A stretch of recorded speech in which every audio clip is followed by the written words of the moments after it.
Gang, gang, we in this thing. It's your boy Atreus. Guys, we're almost at 1,000 subscribers. Go ahead and keep hitting the like button, keep subscribing, and keep sharing these videos out so we can hit it and have our 1,000 celebration stream. We're going to talk about the future of the channel and everything we got coming, near future. So let's get it, man. Right into the video. What makes you think that I'm an answer if you ain't mine? Even if you call me up on Shout out to Bounding in the comments. Gang, gang, we in this thing. Guys, I'm still fighting with Twitter on how to get my account back. I don't know how. I don't know what to do, but I'm trying. In the meantime, shout out to Bounding into Comics because it seems like I'm just nut hugging their platform.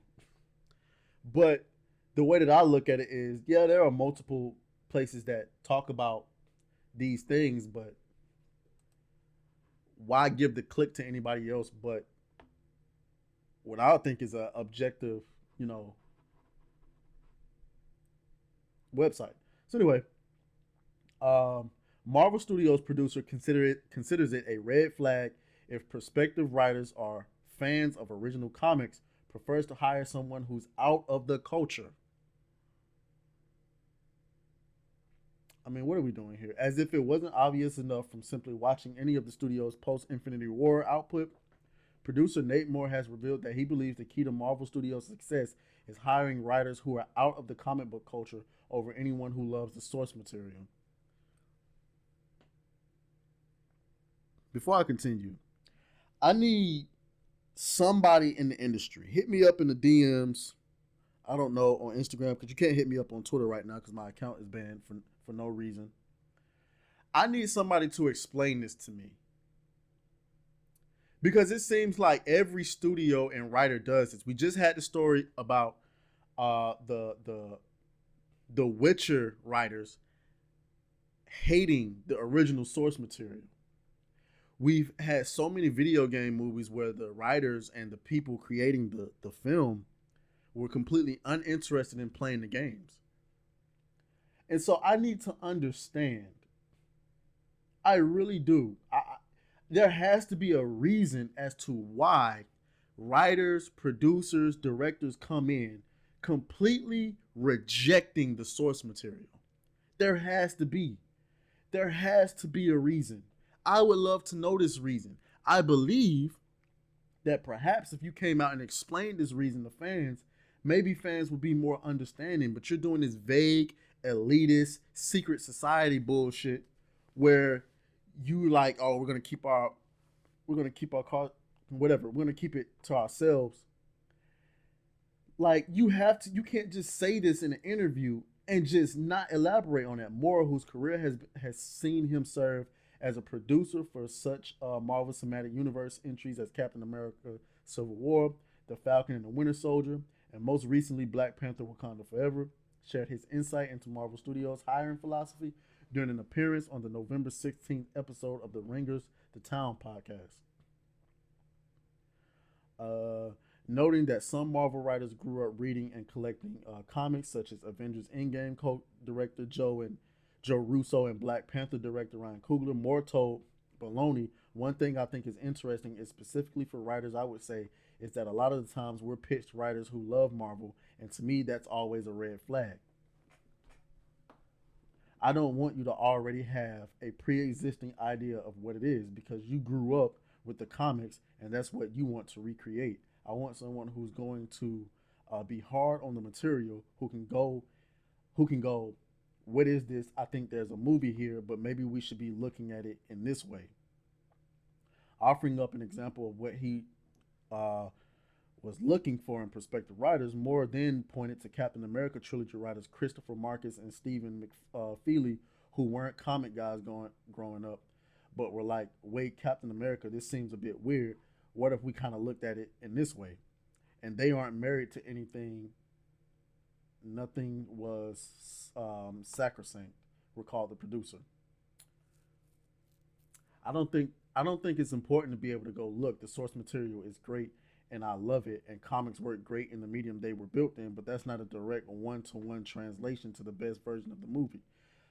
And sometimes it takes someone who's out of the culture to go, hey, I know you think it should be this, but maybe it should be this other thing.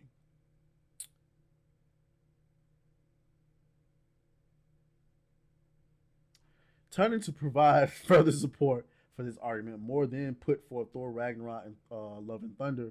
Director is a great example of that too, because he was like, "Hey, I know Thor traditionally is a bit stiff, a bit Shakespearean, but what if you tweaked it? What if you tweaked the tone completely?"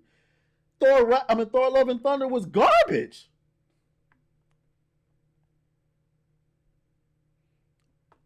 I mean, I halfway get what he's trying to say, but this comes when you have creators who are stale and one dimensional. Obviously, you don't want a comic fan coming in and trying to copy and paste the comic books to a movie. It won't work like that. There are certain things in comic books that just absolutely would not fucking work in movies. But any real creator understands that.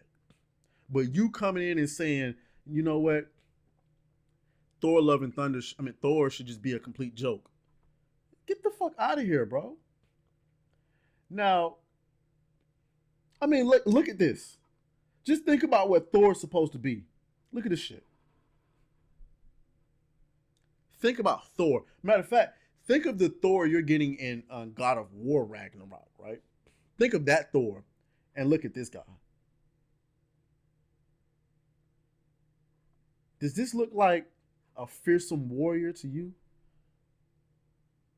No, he looks like a moron. Emasculated, desecrated, bastardized, just completely. The tone of Ragnarok is all Taika because he wasn't married to Thor on the page. Concluded the producer believing himself to be complimenting the director rather than hitting the nail on the head as to why fans have been turned off by Waititi's take on God of Thunder. I haven't read every Thor book. I have read a lot. I couldn't tell you of a run that is tonally anything like Ragnarok.